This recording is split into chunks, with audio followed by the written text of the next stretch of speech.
আসসালামু আলাইকুম এভরিওয়ান। আজকের এই ওরিয়েন্টেশন সেশনে আরো কিছু সংখ্যক স্টুডেন্ট জয়েন করবে। তো আমরা 5টা মিনিট একটু ওয়েট করি, দেন ইনশাল্লাহ আমরা শুরু করে দেবো আজকের সেশন।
আচ্ছা, আমরা মেবি শুরু করতে পারি। আর বাকি যারা কেউ যদি জয়েন করতে চায়, আশা করি তারা পরবর্তীতে জয়েন করবে।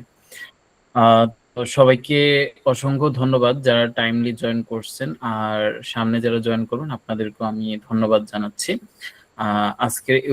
আজকের ওরিয়েন্টেশন সেশনে সবাইকে জয়েন করার জন্য আমি আবারও ধন্যবাদ জানাচ্ছি। তো মেনলি প্রথমেই আমি কিছু ইন্ট্রোডাক্টরি কথা বলবো আপনাদের সাথে, দেন আমাদের এই ল্যাবের যিনি সুপারভাইজার আবরার ভাই, উনি ওনার মেইন সেশনে চলে যাবে। তো আজকের সেশনটা মেনলি আমরা সবার জন্য ওপেন রাখছি, কারণ মোস্ট অফ দ্য স্টুডেন্ট আমাদেরকে পেজে নক করেন যে আমরা ওরিয়েন্টেশন সেশনটা করে দেখতে চাই, আমাদের পার্সোনাল কিছু কোয়েরি থাকে, আর দেন এই ল্যাবটা আমার সাথে অ্যালাইন করবে কিনা। তো ওভারঅল সব প্রেক্ষাপট বিবেচনা করে আমরা মেনলি প্রায় প্রতিটা ল্যাবে চেষ্টা করি প্রথম সেশনটা ওপেন রাখার জন্য। তো আজকের পরে আপনারা যারা জয়েন করবেন, তো আপনারা চাইলে আগামীকালকে থেকে বা অথবা আজকে ল্যাব শেষে আপনার সুপারভাইজারের সাথে কন্ট্যাক্ট করে কাজ শুরু করে দিতে পারবেন। তো মেনলি অবশ্যই আপনারা একটা মোটিভেশন নিয়ে জয়েন হয়েছেন, আপনাদের যার যেরকম প্রশ্ন কোয়েরি আছে, যা যা জিজ্ঞাসা করতে চান, চেষ্টা করবেন সবকিছুই সুপারভাইজারের সাথে শেয়ার করে ক্লিয়ার হয়ে ফেলার জন্য। এতে করে আপনাদের জন্যই ভালো হবে, আর সামনে চেষ্টা করবেন ল্যাবে জয়েন হওয়ার পর এই জিনিসটা কন্টিনিউ করার জন্য। অবশ্যই বুঝতে পারতেছেন এইটা একটা বোরিং জিনিসপাতি, রিসার্চ করা, একাডেমিক লেখাপড়াই আমাদের জন্য বোরিং লাগে, আর ওইখানে তো তাও পাস ফেলের একটা প্রেশার থাকে। এইখানে আপনাকে আসলে পুশ করবে কম, বরং আপনারা সুপারভাইজারকে পুশ করা লাগবে। তো এই জায়গা থেকে আমি তবুও আমরা যতটুকু জানি আমাদের সুপারভাইজারই বেশি পুশ করে থাকে। তো আমি আমি রিকোয়েস্ট করব যে কাইন্ডলি সুপারভাইজার যেন আপনাদেরকে পুশ করা না লাগে, চেষ্টা করবেন আপনারা সুপারভাইজারকে যত বেশি সম্ভব চাপে রেখে ওনার থেকে বেশি জিনিসপাতি নিয়ে নিতে পারেন। আচ্ছা, তো মেইনলি আমি প্রথমে আমাদের রিসার্চ বাডির একটু ইন্ট্রো দিতে চাচ্ছিলাম। এর আগে আমি প্রথমে আমার নিজের পরিচয়টা দিয়ে নিই। আমি Mohammad Zahirul Islam Fahim, chief operation officer and director of research buddy AI. Research বাডির জার্নির শুরু থেকেই আমি আছি, শুরুর আগে থেকেই আছি মেইনলি। আমি প্রথমে যদি একটু রিসার্চ বাডির ব্যাকগ্রাউন্ডটা নিয়ে একটু আপনাদের সাথে শেয়ার করি, কেন আমরা এই প্ল্যাটফর্ম নিয়ে কাজ শুরু করি, আমাদের মেইন মিশন এন্ড ভিশনটাই কি। আমরা যখন আন্ডারগ্রেডে ছিলাম, যারা আমরা ফাউন্ডিং মেম্বার আছি, তো মেইনলি আমরা আন্ডারগ্রেডে গিয়ে চিন্তা করি এই প্ল্যাটফর্মটা সম্পর্কে। যখন আমরা নিজেরা থিসিস করতে যাই, থিসিস করতে গিয়ে আমরা প্রথমে চিন্তা করি যে আমাদের একটা পেপার থাকা উচিত আসলে এজ এ ইঞ্জিনিয়ার স্টুডেন্ট। তো একটা পেপার না থাকলে নিজের কাছে একটু খারাপ দেখা যায়। তখন আসলে প্রথম যে প্রবলেমটা আমরা ফেস করি সেটা হচ্ছে যে আমি কি নিয়ে রিসার্চ করব। সেকেন্ড যেই প্রবলেমটা ফেস করি, কার সাথে রিসার্চ করব। তো এই চিন্তাটা যখন মাথায় একবার চলে আসে, তখন আমরা আমাদের অন্যান্য ফ্রেন্ডদের শেয়ার করি এই জিনিসটা, যে ওরা এই প্রবলেমটা ভুগতেছে কিনা। পাশাপাশি যারা অলরেডি পেপার পাবলিশ করছে ওদেরকে আমরা আস্ক করি, ওরা যখন ওদের রিসার্চের জার্নিটা শুরু করে ওরা এই রকম প্রবলেম ফেস করছিল কিনা। তখন আমরা আসলে আমাদের ডাটা যেটা বলে, আমরা 90% আপ, অলমোস্ট 100% স্টুডেন্টের থেকেই এই ফিডব্যাকটা পাইছিলাম যে আমরা যখন আমাদের রিসার্চের জার্নিটা শুরু করি তখন মেনলি দুইটা প্রবলেম সবচেয়ে বেশি ফেস করি। একটা হচ্ছে যে আমি কি নিয়ে রিসার্চ করবো, একটা হচ্ছে আমি কার সাথে রিসার্চ করব। তখন আসলে আমরা চিন্তা করি যে বাংলাদেশে এইরকম কোনো প্ল্যাটফর্ম এখন পর্যন্ত নাই যেখানে একদম বিগিনার স্টেজ থেকে কেউ আমাকে গাইড করে করে পাবলিকেশন পর্যন্ত নিয়ে যাবে। তো ওই চিন্তাধারা থেকে আমরা এই রিসার্চ বাডি এআই নিয়ে কাজ শুরু করি। 2025 সালের মার্চ মাসের 15 তারিখ আমরা অফিসিয়ালি জার্নি শুরু করি। অলমোস্ট 1 বছর 5 মাস হয়ে যাচ্ছে। তো আলহামদুলিল্লাহ আমরা এখন পর্যন্ত যথেষ্ট পরিমাণ গ্রো করতে পারছি। আর আপনারা হয়তো অনেকেই জানেন অথবা অনেকেই জেনে খুশি হবেন যে বর্তমানে রিসার্চ বাডি হচ্ছে একটা বাংলাদেশের লিগ্যাল একটা কোম্পানি, পাশাপাশি ইন্টারন্যাশনালি রিকগনাইজড, ক্রসরেফের মেম্বারশিপ অলরেডি। হয়তো অক্টোবর ও নভেম্বর থেকে রিসার্চ বাডি নিজেই এজ এ পাবলিশার হিসেবে কাজ শুরু করবে। আর আপনারা জানেন অলরেডি কোলাবোরেশনে কাজ শুরু করে দিছে রিসার্চ বাডি। তো ওই জায়গা থেকে এটা আসলে অনেক বড় একটা পাওয়া আমরা বলতে পারি। এখন আমরা যে জিনিসটা সবচেয়ে বেশি স্টুডেন্টদেরকে বলি যে আপনারা এখানে একদম বিগিনার স্টেজ থেকে গাইডেন্স পাবেন, গাইডেন্সটা আপনার পেয়ে রিসার্চে শিখে পাবলিকেশন পর্যন্ত যাবেন। হয়তোবা কোনো গ্রুপ Q1 পেপার পাবলিশ করতে পারবেন, কেউ Q2, হয়তোবা কেউ কনফারেন্স পেপার পাবলিশ করা লাগতে পারে। জিনিসটা ফুলি ডিপেন্ড করতেছে আপনাদের উপর। আপনারা যে লেভেলের ডেডিকেশন শো করবেন, যে যত ভালো কাজ করতে পারবেন তত ভালো পেপার আপনারা পাবলিশ করতে পারবেন, তত তাড়াতাড়ি সময় আপনার ল্যাব থেকে ভালো কিছু নিয়ে যেতে পারবেন। তো আমি আপনাদেরকে রিকোয়েস্ট করব কাইন্ডলি আপনারা চেষ্টা করবেন এখানে আপনাদের সর্বোচ্চ লেভেলের ডেডিকেশনটা শো করার জন্য। কারণ আমরা আপনাদের থেকে, হ্যাঁ আপনারা অবশ্যই মান্থলি একটা ফি দেন, এই ফিটা কেন দেন এটাও আপনাদেরকে হয়তো পেজে ক্লিয়ার করা হয়েছে। তো বাট এই ফিটা কিন্তু খুবই সামান্য। আপনারা যদি কোনো একটা টিউশনের সাথেও কম্পেয়ার করেন, অথবা অনলাইনে অনেক অনেক কোর্স বিক্রি করা হয় একাডেমিক, তো ওইগুলোর সাথেও যদি আপনারা কম্পেয়ার করেন খুবই সামান্য। বাট আমরা আপনাদের সাইড থেকে সবচেয়ে বেশি যে জিনিসটা এক্সপেক্ট করি সেটা হচ্ছে আপনাদের ডেডিকেশন। আপনারা যদি এখানে সর্বোচ্চ লেভেলের ডেডিকেশন শো করেন, দেখবেন যে খুবই স্বল্প সময়ে আপনারা খুব ভালো মানের কয়েকটা পেপার পাবলিশ করে ফেলতে পারতেছেন। আমাদের এমনও ল্যাব আছে একদম স্টার্টিং টাইম থেকে এখনো ওইগুলো কন্টিনিউ হচ্ছে, অর্থাৎ ও স্টুডেন্টরাই বারবার কন্টিনিউ করতেছে, পাশাপাশি নিউ কিছু কিছু করে স্টুডেন্ট প্রতি ব্যাচে জয়েন হচ্ছে। তো এতে করে আচ্ছা আমি যে ল্যাবটার কথা বলছি ওই ল্যাবের একটু এক্সাম্পল দিই। ওই ল্যাব থেকে অলরেডি আমাদের 4টা Q1 ওরা সাবমিট করছিল, ওইখান থেকে 2টা অলরেডি পাবলিশড, 2টা অন রিভিউতে আছে। তো এখন আমি আপনাদেরকে একটা জিনিস শেয়ার করি, যেটা আমি বারবার বলতেছি যে ডেডিকেশন। ওইখানে একদম প্রথম যে Q1 পেপারটা ওই ল্যাব থেকে বের হয়েছিল, ওইটা কিন্তু ওরা উইদিন 5 to 6 মান্থের মধ্যেই সাবমিট করে ফেলতে পারছে। তো চিন্তা করেন আবার সেম মানে সেম লেভেলই বাকি 3টা গ্রুপ পেপারে কাজ করতে করতে ওরা 7-8 মাস পর্যন্ত সময় লাগাই ফেলছে। তো আমি আপনাদেরকে রিকোয়েস্ট করব আপনারা চেষ্টা করবেন যত দ্রুততম সময়ে কম টাকা আমাদেরকে দিয়ে এখান থেকে বেশি আউটপুট নিতে পারেন। এই জন্য আমি বলতেছি আপনারা চেষ্টা করবেন সুপারভাইজারকে পুশ করতে, সুপারভাইজার যেন আপনাদেরকে পুশ করা না লাগে। আর এইখানে এমন কোনো লিমিটেশন নাই যে আপনি যদি সুপারভাইজারকে একটার বেশি 2টা প্রশ্ন করে ফেলেন তো সুপারভাইজার আপনাকে একাডেমিক, ওই যে একাডেমিক আমরা স্যারদেরকে প্রশ্ন করতে যেরকম ভয় পাই এরকম আসলে কোনো ভয় নেই যে আপনাকে ফিল করাই দিবে বা লক ধরাই দিবে, এরকম কোনো ভয় নেই। আপনার ভিতরে জমে থাকা সকল ধরনের প্রশ্ন আপনারা করতে পারেন। আচ্ছা এবার আমরা আসি একটু ল্যাব পলিসির দিকে। আমরা বলে থাকি আমাদের সাইড থেকে আমরা উইকলি একটা সেশন, মান্থলি 4টা সেশন প্রোভাইড করে থাকি। এই জিনিসটা ফুললি ডিপেন্ড করতেছে আপনাদের উপর প্লাস সুপারভাইজারের উপর। সুপারভাইজার যদি মনে করে আপনাদের সাথে কথা বলে আমার একাধিক সেশন নেওয়া প্রয়োজন, ওইটাও যেমন পসিবল। আবার সুপারভাইজার যদি মনে করে কোনো উইকে আমি সেশন পজ রাখবো, ওইটাও কিন্তু পসিবল। তো এখন আপনারা কি করবেন, ধরেন আজকে 11 তারিখ কোনো একটা টাস্ক সুপারভাইজার আপনাকে অ্যাসাইন করে দিল।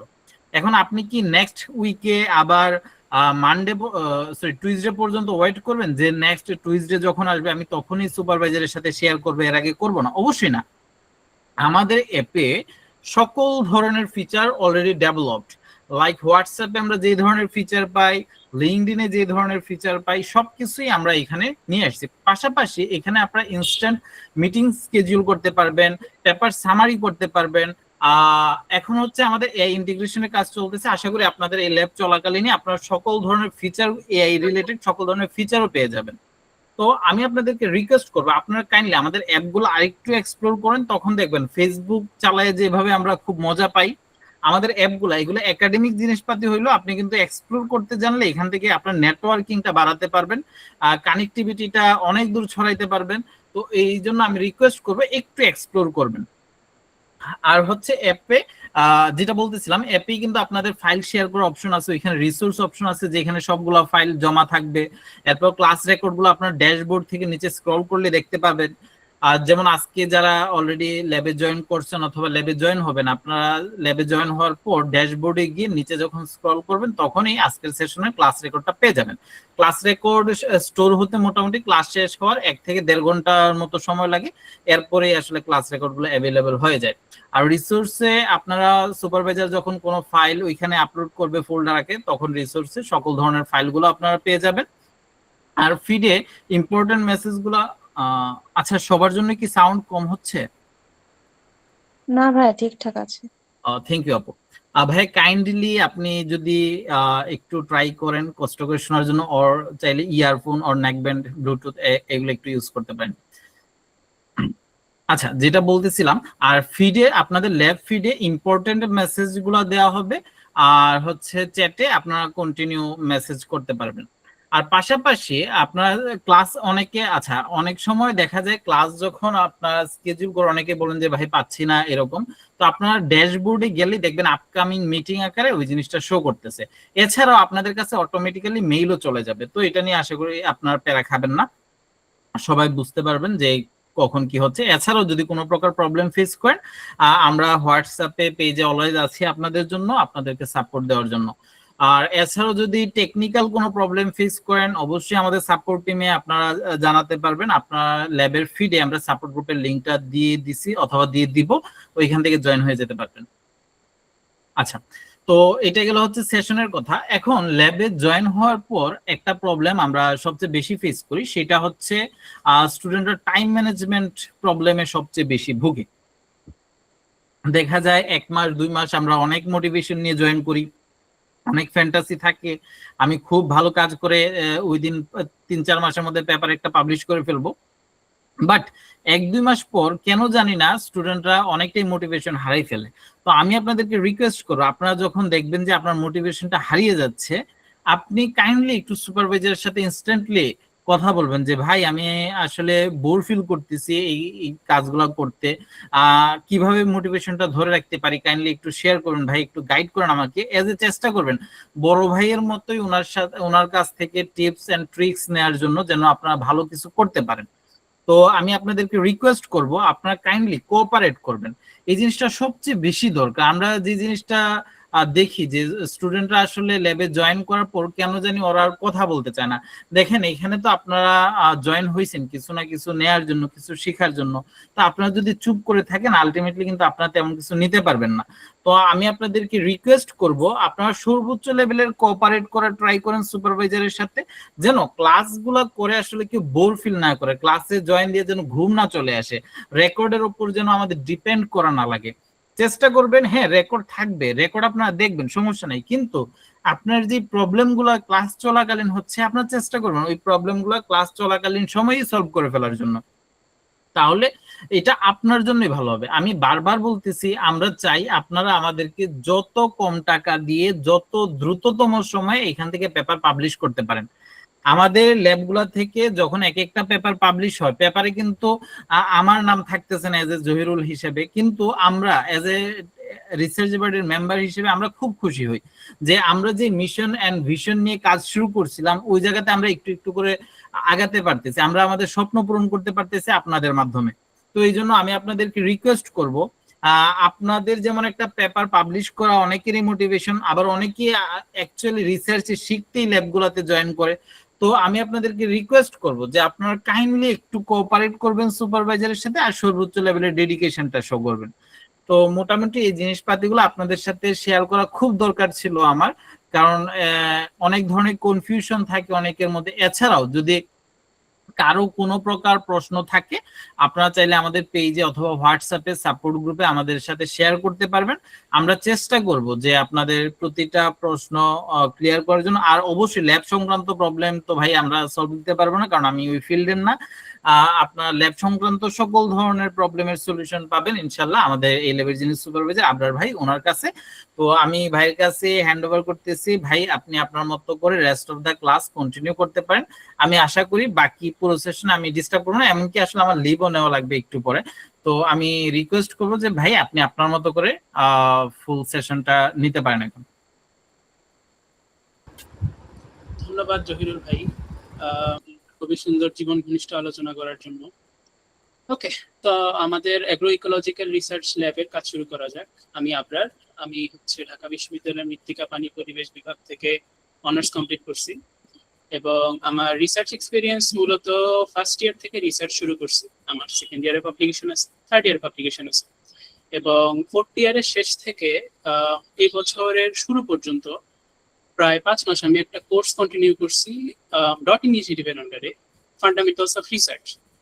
এবং রিসার্চের সাথে আসলে আমার পরিচয় একদম কলেজ থেকে বা ক্লাস 9-10 থেকে, তখন থেকেই প্রচুর ঘাটাঘাটি করতাম, যেটাকে অনলাইন রিসার্চ বলা যায়। দেন ইউনিভার্সিটি থেকে সায়েন্টিফিক পেপার পড়তাম। দেন ইউনিভার্সিটিতে এসে আমার টার্গেট ছিল এই রিসার্চ করা। আমি ইঞ্জিনিয়ারিং এ চান্স পাইছিলাম এমআইএসটিতে ট্রিপলিতে, বাট আমি সেখানে কন্টিনিউ করিনি, ঢাবিতে আসছি কারণ আমার রিসার্চ করার ইচ্ছা বেশি। এবং আসলে আমি ভালো জায়গায় আসছি, কারণ বাংলাদেশে এগ্রিকালচারের উপর সব থেকে বেশি গুরুত্বপূর্ণ রিসার্চ গুলো হয়। ওকে, তো আমার ইউনিভার্সিটি মাস্টার্স কন্টিনিউ না করার কারণ এইটাই যে ইউনিভার্সিটির টিচাররা আমাকে 100% ইন্ডিপেন্ডেন্স দিত না। লাইক আমি যেটা রিসার্চ করতে চাই, ওনার হয়তো রিসার্চের ফিল্ড আলাদা, ওনার হয়তো রিসার্চ ইন্টারেস্ট আলাদা, বা আমি যেই দিকে আগাইতে চাচ্ছি আমার আশেপাশে আমি কাউকে পাইতেছি, দেয়ারফর আমি নিজেই শুরু করি। ওকে, তো আমি আপনাদের জন্য একটা ছোট্ট প্রেজেন্টেশন এখন শো করব।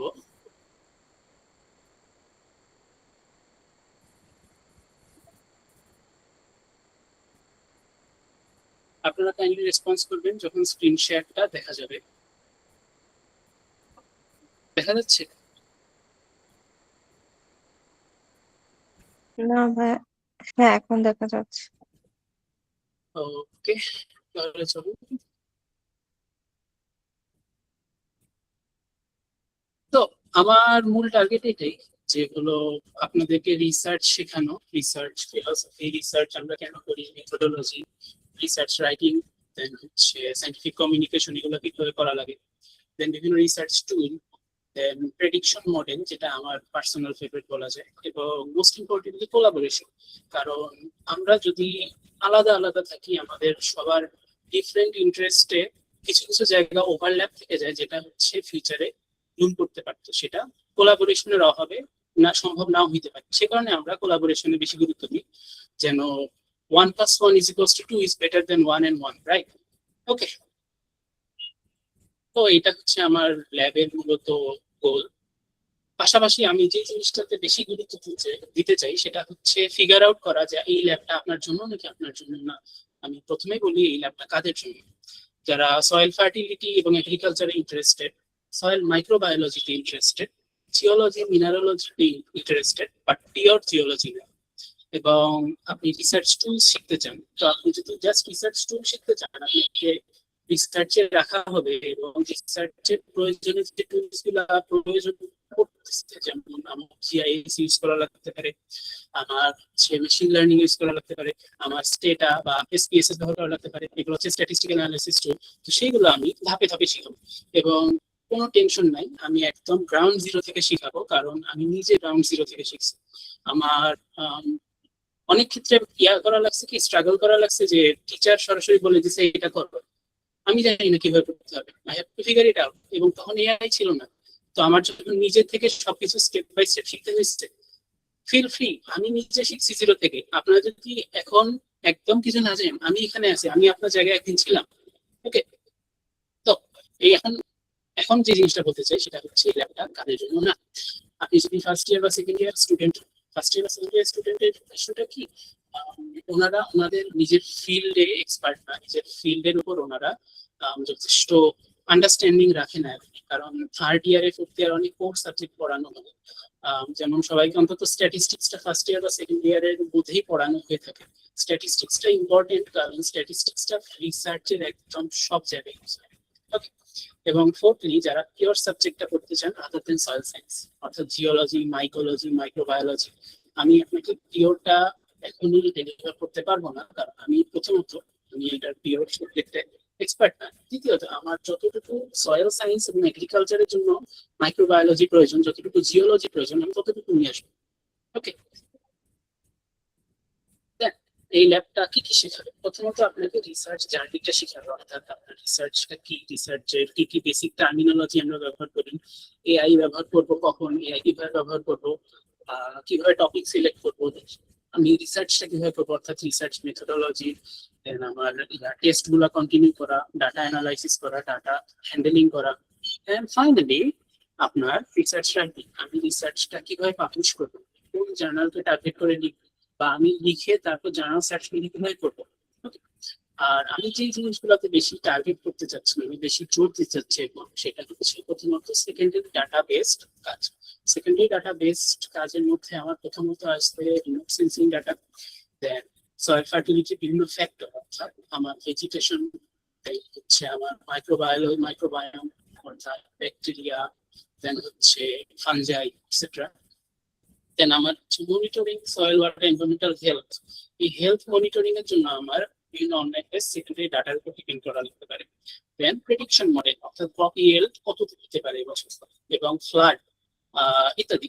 ওকে, তো যেহেতু আমরা সেকেন্ডারি ডাটার উপর প্রথমত ডিপেন্ড করতে হচ্ছে, আমাদের প্রচুর পরিমাণে ডাটা অ্যানালাইসিস করা লাগবে। ওকে, আমার ইন্টারেস্ট গুলো মূলত সাস্টেইনেবল এগ্রিকালচার। কারণ আপনারা হয়তো শুনে থাকেন যে বাংলাদেশের সয়েল ফার্টিলিটি ধীরে ধীরে কমে যাচ্ছে। অ্যাকচুয়ালি একটা রিসার্চ হয়েছিল 2010 সাল থেকে 20 সালের ডাটার একসাথে করে কম্বাইন করে রিসার্চটা করছিল এসআরডিআই, সয়েল রিসোর্স ডেভেলপমেন্ট ইনস্টিটিউট, এবং ওদের রেজাল্টে দেখা গেছে সত্যি সত্যি বাংলাদেশে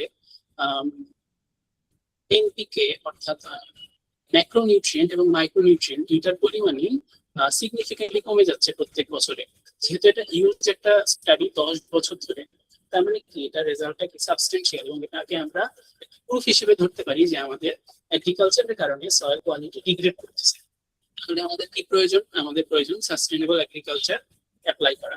ওকে, দেন আমার পার্সোনাল ফেভারিট হচ্ছে সয়েল মাইকোলজি, কারণ মাইক্রোরাইজাল ফাঞ্জাই এটার কিছু একটাই, সেটা হচ্ছে আমি এটা অ্যাপ্লাই করলে সরাসরি টিলেজ ব্যবহার করতে পারবো, জমিতে টিল প্রয়োগ করতে পারবো না আমি। নো টিলেজ বা কনজারভেশন টিলেজ এই লেভেলের এগ্রিকালচারাল প্র্যাকটিস ইউজ করতে পারবো। বাট মাইক্রোরাইজার ফাঞ্জাই ইউজ করলে আমার প্রচুর পরিমাণে ফার্টিলাইজারের প্রয়োজনটা কমে যায়, অর্থাৎ এটা ফার্টিলাইজার অ্যাপ্লাই না করে অনেক ভালো গ্রোথ দিতে পারে। কিন্তু সেই জিনিসগুলোতে প্রচুর রিসার্চ প্রয়োজন, কারণ জিনিসটা আমরা যখন একটা লার্জ স্কেলে ইউজ করতে যাব, কিন্তু যদি এটা সাবস্টেন্সিয়াল চেঞ্জ আনতে না পারে, সেটা কি হবে? বাংলাদেশের ফুড সিকিউরিটির উপর হিউজ ইম্প্যাক্ট ফেলবে, তাই না? তো যেহেতু কিছু গ্রাউন্ড জিরো থেকে শুরু করতে হবে, আমাদের রিসার্চটা শুরু করতে হবে, সেই জন্য আমার পার্সোনাল হচ্ছে টার্গেট মাইকোলজি। যদি মাইকোলজি ইউজ করে এরকম একটা সাস্টেইনেবল এগ্রিকালচারাল প্র্যাকটিস আলাদা করে আবিষ্কার করা যায়, যেটা দিয়ে কি আমার ফার্টিলাইজার অনেক কম লাগবে। ওকে, আর ফাইনালি ডাটা অ্যানালাইসিস এবং প্রেডিকশন মডেল, কারণ আমি ম্যাথ পছন্দ করতাম, তো অবশ্যই এখানে ক্যালকুলেশন ম্যাথ প্রচুর ইউজ হবে। সো এই জায়গাটায় যে জিনিসটা বলতে চাই সেটা হচ্ছে এই যে ইউনিভার্সিটি টিচার সুপারভাইজার, আমি হচ্ছে আমার ফার্স্ট পাবলিকেশন বলছিলাম সেকেন্ড ইয়ারে, সেটা আনফরচুনেটলি গেছিল একটা প্রেডেটরি জার্নালে। প্রেডেটরি জার্নাল যারা জানেন না আমি সামনে বলবো। এবং সেকেন্ড পাবলিকেশন যেটা, সেটা গেছে হচ্ছে স্প্রিঞ্জারে এনভায়রনমেন্টাল সিস্টেম রিসার্চ। এটা আমি এক্স্যাক্টলি জানি না Q1 না Q2 জার্নাল, বাট এটা সিগনিফিক্যান্ট। এটার ইম্প্যাক্ট ফ্যাক্টর সম্ভবত 3 পয়েন্ট সামথিং বা 4 পয়েন্ট সামথিং, আমি এক্স্যাক্টলি শিওর না। এখানেও আমার বলতে হবে কি যে আমার যে টিচার যেটা ডিসাইড করছে আমার জন্য, আমার জার্নালটা সেটাই সিলেক্ট করা হয়েছে, সেখানে আমার বিশেষ সে ছিল না।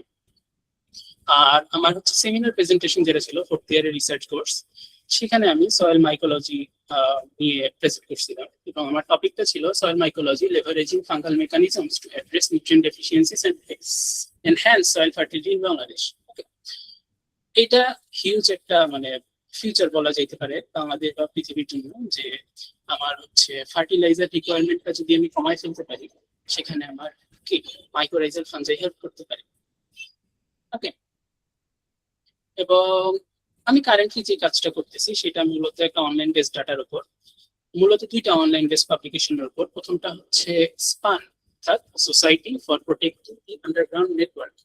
এই স্পান ইউএস বেসড একটা ইনস্টিটিউট, রিসার্চ ইনস্টিটিউট, যারা সারা পৃথিবী থেকে যতগুলা জায়গায় মাইক্রোরাইজাল ফাঞ্জাইয়ের স্যাম্পলিং হয়েছিল সব জায়গার ডাটা একসাথে কালেক্ট করে একটা গ্লোবাল অ্যাটলাস তৈরি করছে। ওকে, গ্লোবাল আন্ডারগ্রাউন্ড অ্যাটলাস। সেইখানে বাংলাদেশটা এখানে পুরোপুরি দেখা যাচ্ছে না হয়তো। তো বাংলাদেশে মাইক্রোরাইজাল ফাঞ্জাইয়ের ডেনসিটি অনেক হাই, সারা পৃথিবীতে এত হাই জায়গা খুবই কম আছে। তার মানে কি এটা ইন্ডিকেট করতে পারে যে বাংলাদেশে বায়োডাইভার্সিটি এখনো অনেক হাই এবং অনেকটাই হারায় যায়নি, বাট সেটা নিচের দিকে নেমে যাচ্ছে, কমে যাচ্ছে। কারণ কি? আমাদের ইন্টেন্সিভ এগ্রিকালচার। ওকে, তো আমার মূলত কাজটা এখন কি, কারেন্ট যে রিসার্চটা সেটাতে আমি ইউজ করতেছি মাইক্রোরাইজাল ফাঞ্জাই প্রেডিক্টেড মডেল থেকে ওদের ডাটা, অর্থাৎ আরবুস্কুলার মাইক্রোরাইজাল ফাঞ্জাই বা এম ফাঞ্জাই, একটু মাইক্রোরাইজাল ফাঞ্জাই বা সিএম ফাঞ্জাই, এবং হাইপার ডেন্সিটি, অর্থাৎ ফাঞ্জাই কতটুকু পরিমাণে আছে প্রত্যেক ইউনিট পরিমাণ মাটিতে। এই তিনটা ডাটার সাথে আমি বাংলাদেশের আরেকটা রিসার্চ, সেটা হচ্ছে fertiliser recommendation guide FRG 2018। FRG এর ডাটাতে বাংলাদেশের নিউট্রিয়েন্ট কন্টেন্ট এবং অর্গানিক ম্যাটার কন্টেন্টের কি পরিমাণে কমে যাচ্ছে সেই একটা ট্রেন্ড দেওয়া আছে। তো আমি এই দুটার কোরিলেশন স্টাডি করতেছি মূলত। তো এই কোরিলেশন স্টাডি করার জন্য এই যে রেঞ্জ অফ ম্যাপ এগুলো আমার তৈরি করতে হয়েছে, এগুলো ইউজ করা লাগছে জিআইএস। ওকে, আর ফাইনালি আমার রেজাল্ট আসছে হচ্ছে 0.537। 0.537 মানে কি, জিনিসটা moderately strong correlation. Moderately strong correlation মানে কি, আমি যদি মাটিতে বেশি পরিমাণ আর্বোস্কুলার মাইক্রোরেজাল ফাঞ্জাই পাই বা একটোমাইক্রোরেজাল ফাঞ্জাই পাই, বা মাটির যদি ফাঞ্জাই ডেন্সিটি বেশি হয়, তাহলে সেই মাটিতে আমার ম্যাক্রোনিউট্রিয়েন্ট বেশি থাকবে, মাইক্রোনিউট্রিয়েন্ট বেশি থাকবে এবং অর্গানিক ম্যাটার বেশি থাকবে। ওকে, তো এখানে আমার যে রিসার্চ মেথডটা ইউজ করছি সেটা হচ্ছে ক্যানোনিক্যাল কোরিলেশন অ্যানালাইসিস, এবং মাঝে যে আমরা গ্রিডটা দেখতে পাচ্ছি এটা হচ্ছে কোরিলেশন ম্যাট্রিক্স। এই জন্য আমি বলতেছিলাম যে আপনাদের অন্তত একটা স্ট্যাটিস্টিক্স কোর্স কমপ্লিট করা লাগবে। কারণ কি, কোরিলেশনটা কি আপনারা করছেন, আপনারা হয়তো কারো কারো অ্যানোভাও পড়া লাগতে পারে, তার সিগনিফিকেন্স টেস্ট করছেন, কিন্তু আপনারা যদি কোরিলেশনটা না পারেন, আমি কিন্তু কোরিলেশনের পরের ধাপ অর্থাৎ ক্যানোনিক্যাল কোরিলেশনে যাইতে পারবো না। এবং আমি যদি আপনাকে কোরিলেশন শিখাইতে যাই, সেটা কি আমার পুরো রিসার্চ প্রজেক্টটাকে আরো 1-2 সপ্তাহ বা 1 মাস পিছিয়ে দিতে পারে। অবশ্যই আমার তো আপনাকে সবকিছু গ্রাউন্ড জিরো থেকে শিখাতে হবে, তার মধ্যে শুধু ইউনিভার্সিটি যেটা পড়াইছে সেটাও গ্রাউন্ড জিরো থেকে শিখাতে হবে, তাহলে আমি পিছিয়ে যাবে। এই কারণে আমি অন্তত এক্সপেক্ট করবো আপনারা মিনিমাম 3rd ইয়ারের স্টুডেন্ট বা অ্যাবভ হন এবং এই জিনিসগুলো শিখে আসেন। তাহলে আমি কি আপনাকে একবার যদি বলি কোরিলেশন, আপনি বুঝতে পারবেন আমরা আসলে কি বলতেছি, দেন আমি পরের ধাপে নিয়ে যেতে পারবো, সেটা কি ক্যানোনিক্যাল কোরিলেশন অ্যানালাইসিস। ওকে, তো এখানে একটা জিনিস উল্লেখযোগ্য, সেটা হচ্ছে সাধারণ কোরিলেশন আর ক্যানোনিক্যাল কোরিলেশন এই দুটো আলাদা কেন। যেহেতু আমরা কোরিলেশন যখন করি তখন কি করি, একটা ফ্যাক্টরের সাথে আর একটা রেজাল্টের আমরা কোরিলেশন এস্টাবলিশ করি, অর্থাৎ আমার এ ঘটনার কারণে বি কতটুকু কমছে বা বাড়ছে, তাই।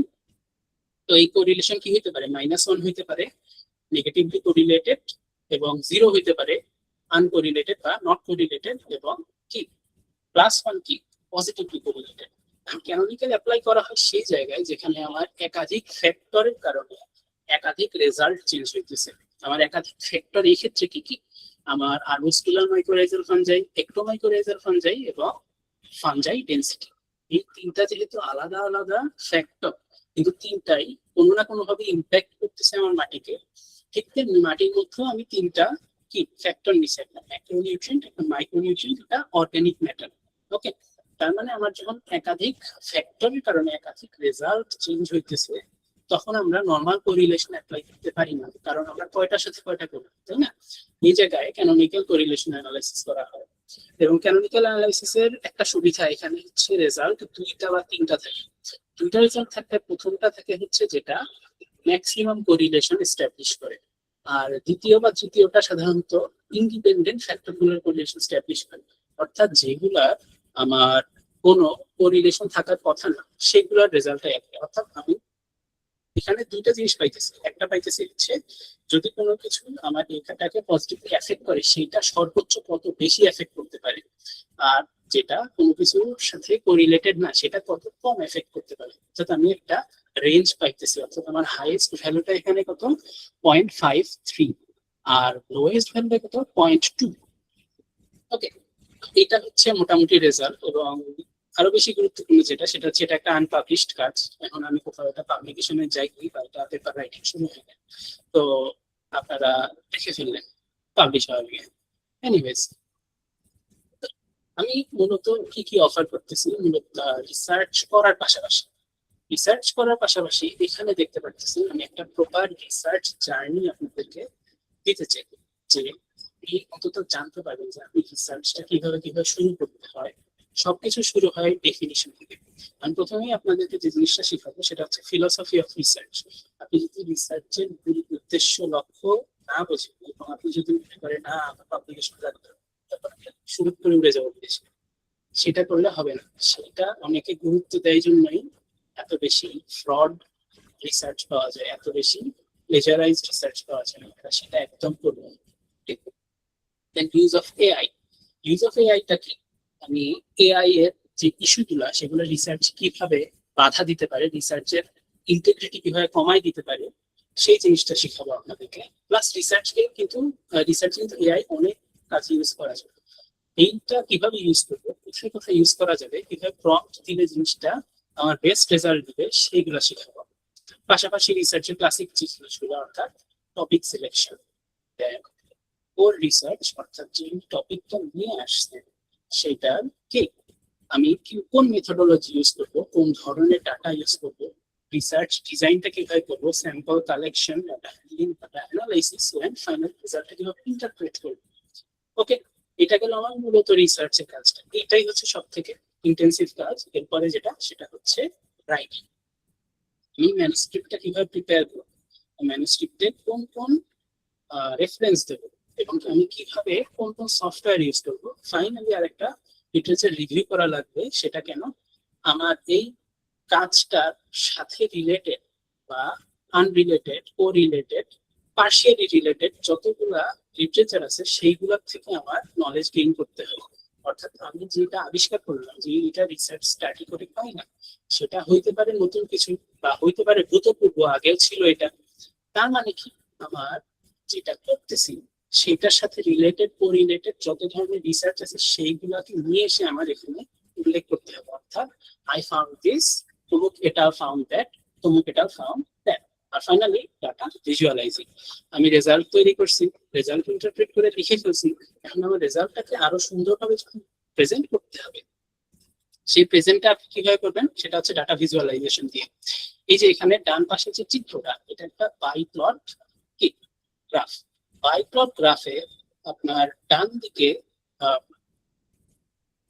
যদি বলি, আপনার পজিটিভ এক্স অ্যাক্সিস এর দিকে যে ভ্যালু গুলা দেখতেছেন সেগুলা হচ্ছে পজিটিভলি কোরিলেটেড, যেটা উপর দিকে অর্থাৎ ওয়াই অ্যাক্সিস এ দেখতেছেন সেটা হচ্ছে ইন্ডিপেন্ডেন্ট। অর্থাৎ আমি যদি এক্স্যাক্টলি শিওর না জুম করা যাবে কিনা, মাইক্রোরাইজাল ফাঞ্জাই এর ভ্যালু এবং একটোমাইক্রোরাইজাল ফাঞ্জাই, এই দুটা ভ্যালু উপরে এবং নিচে যে দুটা লাল দাগ, এই দুটা কিন্তু কম কোরিলেটেড, অর্থাৎ এই দুটা কি বেশি ইন্ডিপেন্ডেন্ট। আমার মূল স্টাডিতে যে জিনিসটা বোঝা গেল সেটা হচ্ছে হাইফার ডেন্সিটি ভ্যালুটা এবং ম্যাক্রো মাইক্রো ওএম, এই তিনটা হচ্ছে সব থেকে বেশি পজিটিভলি কোরিলেটেড। অর্থাৎ যেখানে হাইফার ডেন্সিটি বেশি থাকবে সেখানে আমার সয়েলের ম্যাক্রো মাইক্রো নিউট্রিয়েন্ট বেশি থাকবে, অর্গানিক ম্যাটার বেশি থাকবে। কিন্তু যখন আমার স্পেসিফিকলি আর্গোস্পিলার মাইক্রোরাইজাল ফাঞ্জাই থাকবে সেটা খানিকটা কি ইন্ডিপেন্ডেন্ট, অর্থাৎ এটার সাথে ম্যাক্রো মাইক্রো ওএম এর কোরিলেশন কি ইন্ডিপেন্ডেন্ট, এটা হচ্ছে কোরিলেটেড হতে পারে নাও পারে। ক্লিয়ার? এইটাই হচ্ছে ডাটা ভিজুয়ালাইজেশন। আর ফাইনালি আমার তার আগে রিসার্চ আইডিয়া গুলো কি কি, আমি আপনাদেরকে কি কি টার্গেট করতেছি। আমি শুরুতে বলছি আমি শিখাবো মূলত সেকেন্ডারি ডাটা কিভাবে ইউজ করা যায়। সেকেন্ডারি ডাটা ইউজ করার জন্য আমার কি কি ইউজ করে আমি কি কি রিসার্চ করতে পারবো, সেগুলো হলো remote sensing data for land use, land cover analysis, agriculture yield prediction, then presence of different species, their richness, density, diversity and diversity data to establish correlation with agricultural factors like soil health, nutrition and fertility. অর্থাৎ এটাই literally সেটা যেটা আমি দাবি করছি। অর্থাৎ বিভিন্ন species এর রিচনেস, ডেনসিটি, এখানে আমার স্পিসিস বলতে মাইক্রোরাইজাল ফাঞ্জাই আসতে পারে, এছাড়া কি আসতে পারে, আর্থ্রোপোড আসতে পারে, আমার হচ্ছে পোলেন গোলান আসতে পারে, এটসেট্রা। ওকে, এবং এগুলোর সাথে আমার নেক্সট যে জিনিসটা কোরিলেশন সেটা হচ্ছে কি সয়েল হেলথ, নিউট্রিশন, ফার্টিলিটি। আমি এখানে নিউট্রিশন এবং অর্গানিক ম্যাটারের কোরিলেশন করছি, এছাড়া সয়েল হেলথের কোরিলেশন করা যেতে পারে, সয়েল ফার্টিলিটি কোরিলেশন করা যেতে পারে। Then soil mineralogy, physiographic data, industrial data, geospatial data, এগুলো দিয়ে আমরা soil health, water health, environmental health monitor করতে পারবো। অর্থাৎ কি আমাকে সম্ভবত রিসার্চ বাডি ইনবক্সে একজন মেসেজ দিছিলেন যে আমার কাছে অমুক এত এত বছর ইন্ডাস্ট্রিয়াল ডাটা আছে, আমি কি করতে পারি। তো এই জায়গাটায় আপনি ইউজ করতে পারবেন ইন্ডাস্ট্রিয়াল ডাটা, তার যে ইন্ডাস্ট্রিটা সেটার লোকেশন এবং তার আশেপাশে যে ইয়াগুলো আছে, নদী বা মাটি আছে, সেই মাটি আপনার দূষণের পরিমাণটা মেজার করা যেতে পারে। এটা দুইভাবে করা যেতে পারে। এক হচ্ছে ওয়াটার কোয়ালিটি টেস্ট করে, সেটা আপনার ফিজিক্যালি ওখান থেকে স্যাম্পল কালেক্ট করতে হবে। আর আরেকটা হচ্ছে রিমোট সেন্সিং ডাটা দিয়ে। রিমোট সেন্সিং ডাটা কি, স্যাটেলাইট পৃথিবীর চারিদিকে কন্টিনিউয়াসলি ঘুরতেছে এবং ওই স্পেসিফিক এরিয়ার যদি আমরা স্যাটেলাইট ইমেজারি কালেক্ট করে সেটাকে কি করতে পারি, প্রসেস করতে পারি, সেখান থেকে আমরা পলিউশনের পরিমাণ ডিটারমিন করতে পারবো। দেন ইন্ডাস্ট্রিয়াল ডাটার সাথে আমি ওই পলিউশনটা কোরিলেশন করে দেখাইতে পারি যে এই ইন্ডাস্ট্রিটা এই পলিউশনটা ঘটাইতেছে। ওকে, দেন কি কি করতে পারি আমরা, ক্লাইমেটিক ডাটা এবং ফার্টিলিটি ডাটা, এগুলা দিয়ে কি করতে পারি, প্রেডিকশন মডেল তৈরি করতে পারি, ক্রপ ইয়েল্ডের, ফ্লাডের, এছাড়া হচ্ছে যে কোনো বিষয়ে আপনার ইমাজিনেশন যতটা ভিভিড হইতে পারে আমি ততটা ভালো আপনাকে রিসার্চ করে দিতে পারবো। ওকে, ফাইনালি হাইড্রোলজিক্যাল ডাটা। হাইড্রোলজিক্যাল ডাটার মধ্যে কি আছে? গ্রাউন্ড ওয়াটার মনিটরিং আছে, আপনার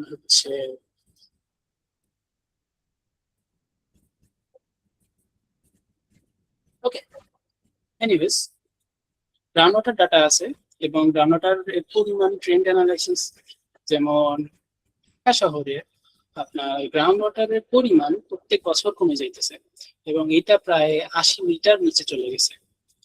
এবং রিসেন্টলি আমাদের 4th ইয়ারে হাইড্রোলজি ছিল, সেখানে টিচার উল্লেখ করতেছিল যে আমরা যে পরিমাণ পানি তুলি সেই পরিমাণ পানি জমা হতেছে। তো এখানে কি আমাদের একটা মনিটরিং এর এবং ট্রেন্ড অ্যানালাইসিস এর স্কোপ আছে। আমরা সেইটাকে কি করতে পারি, বিভিন্ন পানি উন্নয়ন বোর্ডের থেকে ডাটা কালেক্ট করে সেইগুলা স্টাডি করে অ্যানালাইজ করে প্রেজেন্ট করতে পারি এবং পাবলিশ করতে পারি। ওকে, আর ফাইনালি এই জায়গায় আরেকটা কি বলা যায়, এই ল্যাবটা কাদের জন্য না সেটা আরেকবার বলতে চাচ্ছি। কারণ কি অনেকে আছে যারা খুবই ইন্টারেস্ট দেয় যে হ্যাঁ স্যার করে ফেলবে, হ্যাঁ ভাইয়া রিসার্চ করবো, রিসার্চ শুরু করবো, রিসার্চ শেষ করবো, তাড়াতাড়ি করতে হবে। বাট আলটিমেটলি যখন প্রয়োজন তখন তাকে পাওয়া যায় না, যখন একটা দায়িত্ব দিই তখন সে গায়েব হয়ে যায়। তো আমি এইরকম মানুষকে একদম চাইতেছি না। আপনি যদি না থাকেন আমার কোনো অসুবিধা নেই। ওকে, আমি কাদেরকে চাইতেছি, আমি কাদেরকে সাজেস্ট করবো নিয়ে, প্রথমত আপনি যদি এই ফিল্ডে এক্সপার্ট না হইতে চান দরকার নেই, টাইম ওয়েস্ট। দেন আপনার যদি ফিউচার গোল এর সাথে অ্যালাইন না করে, অর্থাৎ কি আমি যে এগ্রিকালচার এবং কি আপনার সাস্টেনেবল এগ্রিকালচার, ইকোলজি এটসেট্রা নিয়ে যখন কাজ করতে চাচ্ছি, আপনি যদি এটার সাথে আপনার অ্যালাইন না করে, আমি চাই না আপনি এখানে থাকেন, কারণ আপনি আপনার টাইম ওয়েস্ট করতেছেন। দেন আপনার যদি টাইম ডেডিকেট করতে না পারেন, কারণ এটা প্রচন্ড পরিশ্রমের কাজ। তো যেহেতু এটা কি আমার প্রচুর পরিশ্রম করতে হবে, খাটাখাটি করতে হবে, টাইম দিতে হবে, অনেক বেশি না কিন্তু যেটা করতে হবে সেটাকে আসলে টাইম দিয়ে মাথা খাটাই করতে হবে। ওকে, আমি আপনাদেরকে বড় জোর বলবো সপ্তাহে 3 থেকে 4 ঘন্টা রাখবেন এই ল্যাবের কাজের জন্য।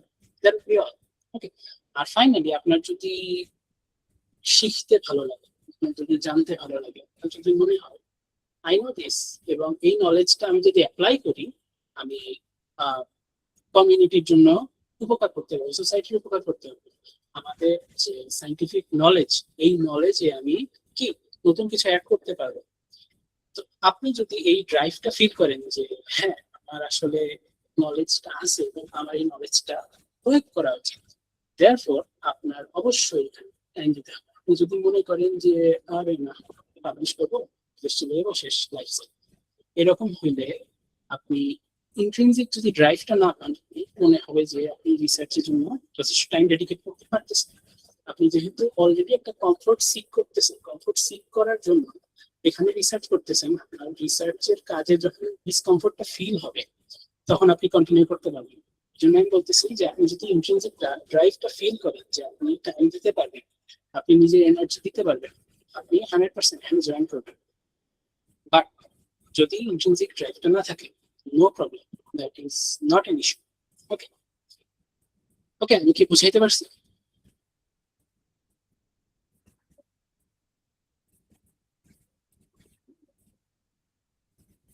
হ্যালো,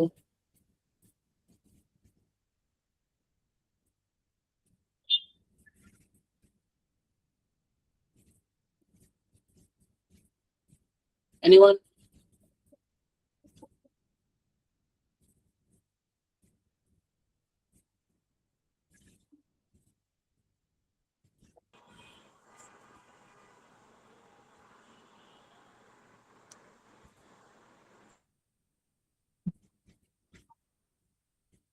হ্যালো,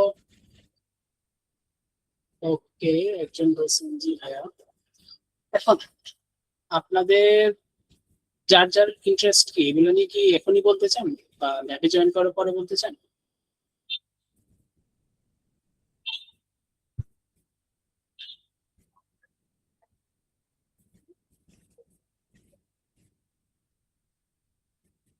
কারো কোনো প্রশ্ন, কোয়েরি?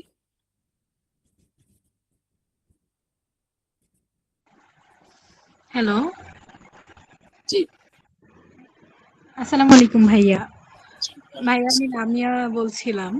আমার একটা কোয়েরি হলো, এই যে ডিফারেন্ট জার্নাল গুলোতে পেপার পাবলিশ করার জন্য কিছু মানে যে টাকা লাগে, হ্যাঁ ডলার লাগিয়ে দেখা যায় Q1 Q2 জার্নাল গুলোতে। তা আমাদের এখানে যেহেতু ইউনিভার্সিটি সুপারভাইজার নাই, এই ফান্ড গুলা কিভাবে ম্যানেজ হবে বা হয়? এটা হচ্ছে রিসার্চ পার্টি আসলে ম্যানুস্ক্রিপ্ট প্রিপারেশন পর্যন্ত আমাদেরকে সাপোর্ট দিবে। প্রিপারেশনের পরে এপিসিটা হয়তো নিজে থেকে সোর্স করা লাগতে পারে। ও আচ্ছা, থ্যাংক ইউ।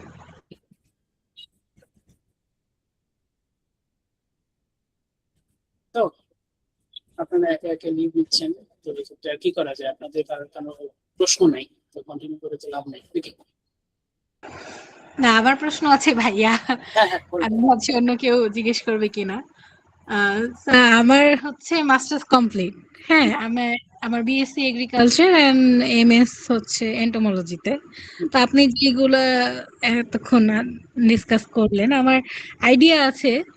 আমার স্পেশালাইজেশন না থাকলেও যেহেতু আমার অনার্স ছিল এগ্রিকালচারে, আমার আইডিয়া আছে। তো এই মানে আপনার ল্যাবে যদি জয়েন করি, এইটার মান্থলি কিরকম থাকতে পারে ল্যাব ফিজ? এটা তো রিসার্চ বাড়িতে যদি জয়েন করেন, ল্যাবে হচ্ছে অধিকাংশ ল্যাবেই মান্থলি মাত্র 1,000 টাকা। তো আসলে হচ্ছে রিসার্চ বাড়ি কন্টিনিউ করার জন্য এই টাকাটা বেশি প্রয়োজন। মানে আমি ওদেরকেই বলছিলাম যে এটা জিরো করে দেওয়া যায় কিনা, বাট এটা তো সম্ভব না। বাট 1,000 টাকা মাত্র। আচ্ছা ভাইয়া, থ্যাংক ইউ। হুম। আর কারো মানে একজন সালাম দিচ্ছে, ওয়ালাইকুম আসসালাম।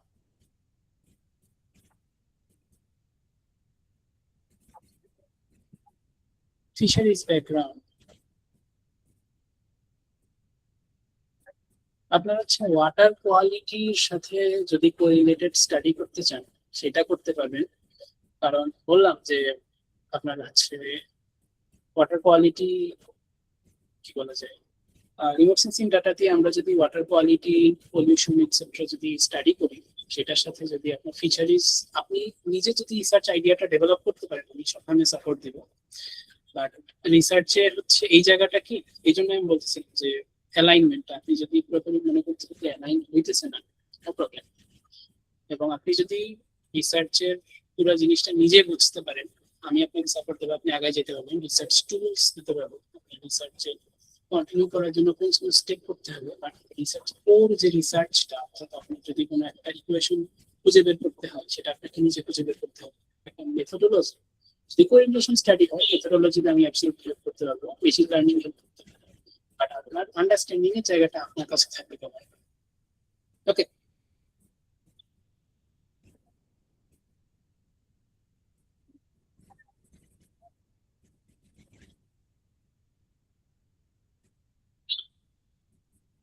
Anyone else?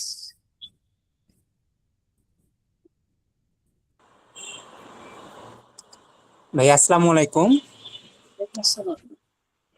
ভাইয়া আমি সাদমান সাকিব, আমি এগ্রিকালচার শেরেবাংলা এগ্রিকালচার ইউনিভার্সিটিতে 4th ইয়ারে আছি। ভাইয়া আমি একটু কথা বলতে চাচ্ছিলাম, আমি এর আগে ঢাকা ইউনিভার্সিটিতে আপনার ডিপার্টমেন্ট SW71 ব্যাচে ছিলাম, তারপর আমি ভর্তি ক্যান্সেল করে আর কি এখানে আসছি আর কি, যখন এটা পরীক্ষা পরবর্তীতে হয়। তো আমরা এখন 4th ইয়ারে আছি। তো ভাইয়া একটু আমার প্রশ্ন ছিল যে আমরা যখন এই রিসার্চটা শিখবো, তা আমাদের কিছুদিন পরে দেখা যাচ্ছে যে পরীক্ষা শুরু হয় বা ইত্যাদি, তখন আমরা যদি কাজটা মানে ঠিক মতো সময় দিতে না পারি, হয়তো আপনি বলেছিলেন কিনা আমি হয়তো শুনতে পাইনি, হয়তো নেট সমস্যার কারণে, যে এই জায়গাটা একটু বলতেন একাডেমিকের সাথে এটা কিভাবে একটু ম্যানেজ করা যায়, এই ব্যাপারে যদি একটু বলতেন ভাইয়া। অসুবিধা নেই, পরীক্ষার জন্য তো দিন রাত 24 ঘন্টা পড়েন না, তাই না?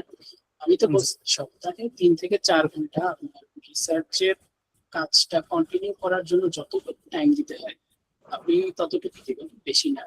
বাট আপনার এটার কারণে যেন নিজের রেজাল্টটা পিছায় না পড়ে। ওকে। জি জি ভাইয়া, বুঝতে পেরেছি, ধন্যবাদ ভাইয়া।